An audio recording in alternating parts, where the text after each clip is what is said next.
Hu Yaobang's funeral was scheduled for April 22nd, and despite government warnings to disperse, over 50,000 people defied the government and assembled outside the Great Hall of the People for Hu Yaobang's funeral.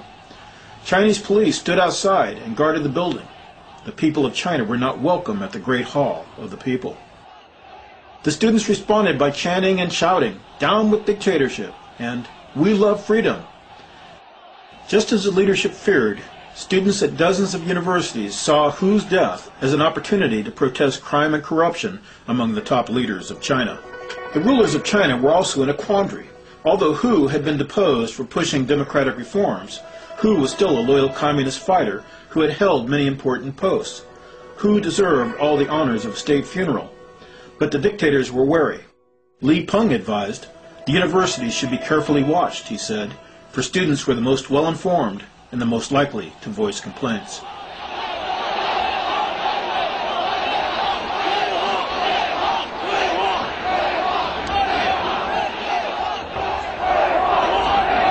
Students demanded direct talks with Premier Li Peng and shouted, "Dialogue, dialogue," and come out, Li Peng."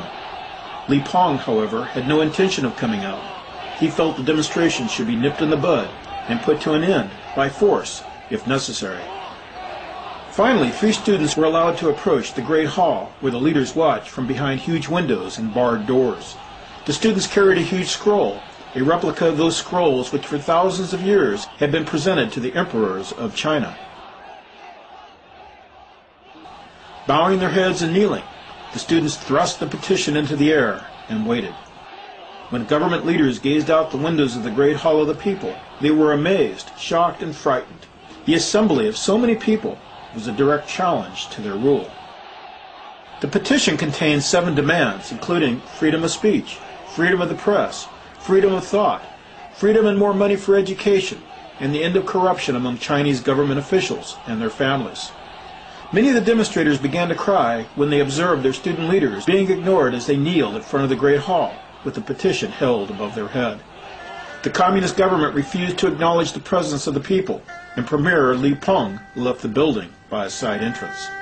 As one political scholar remarked, "The main problem with China today is a lack of democracy.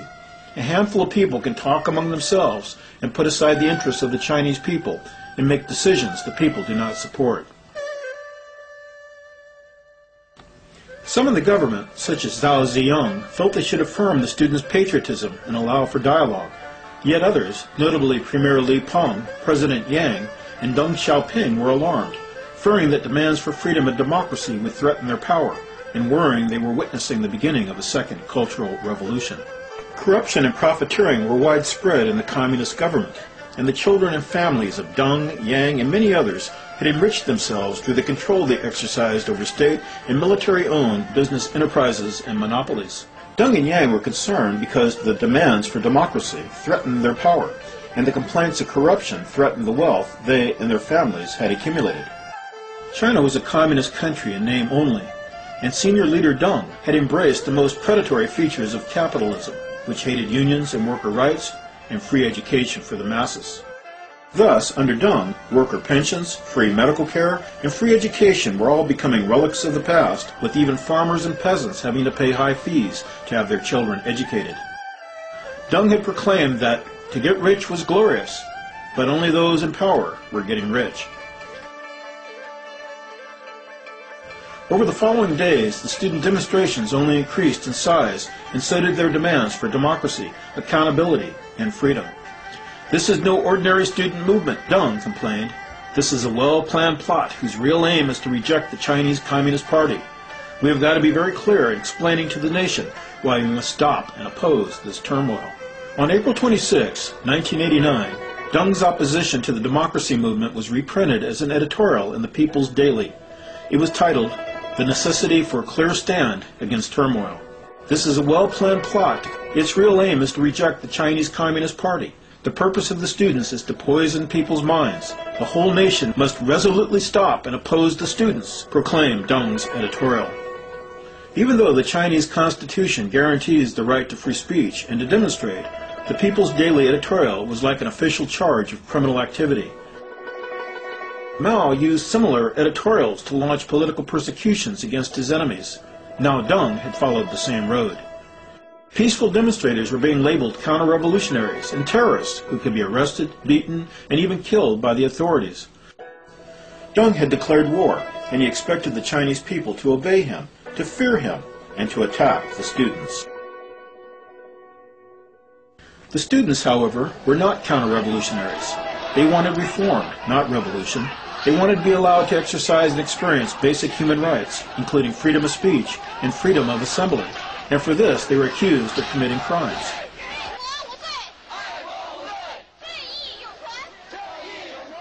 The editorial triggered an explosive reaction which left Deng, Yang, and Li Peng shocked, frightened, and confused. Deng had expected the people to fear him and to obey him. Instead, they humiliated him. On April 27th, 150,000 students and 500,000 Beijing citizens took to the streets in protest against the government and in support of the students. And not just in Beijing, but throughout China, spontaneous demonstrations broke out protesting the editorial.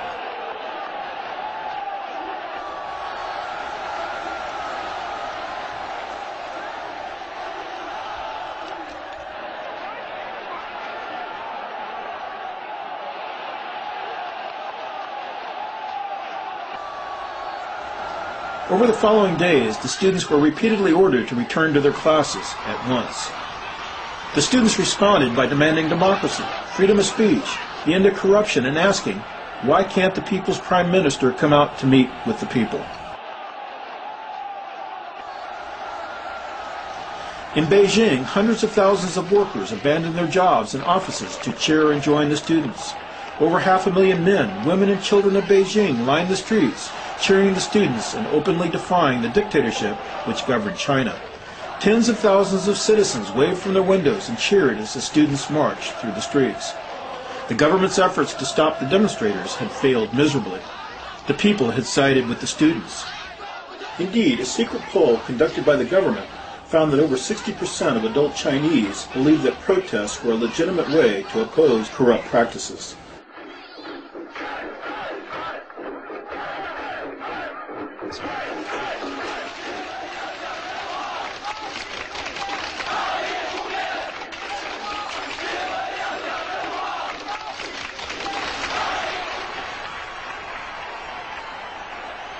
However, whereas many of Chinese leaders were angered and threatened by the students, THIÉN saw the student movement as patriotic.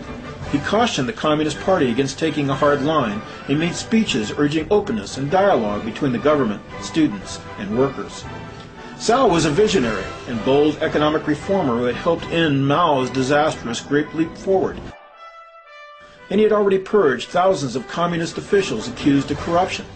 In the 1980s, he had set up telephone hotlines as part of an anti-corruption campaign, and in consequence, he had made many powerful enemies.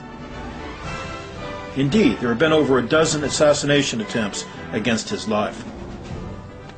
On May 4th, Cao gave a speech to the directors of the International Association for Asian Business Development, in which he called the student demonstrations patriotic. He agreed with the students that there was a lot of corruption, and there was a need to solve these problems through democracy.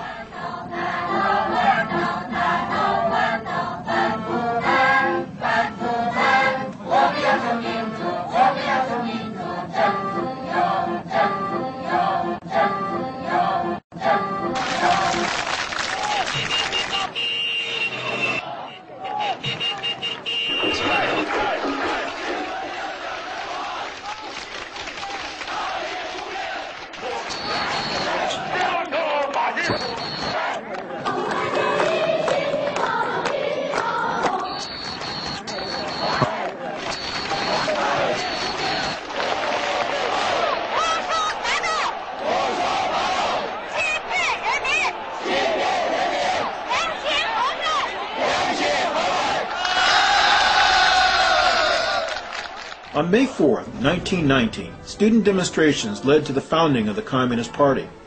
Thus, May 4th was a national holiday, celebrated by a government that at the same time was calling student demonstrations illegal. Tens of thousands of students responded by crowding the streets, singing, chanting, cheering, and creating a jubilant noise that was deafening.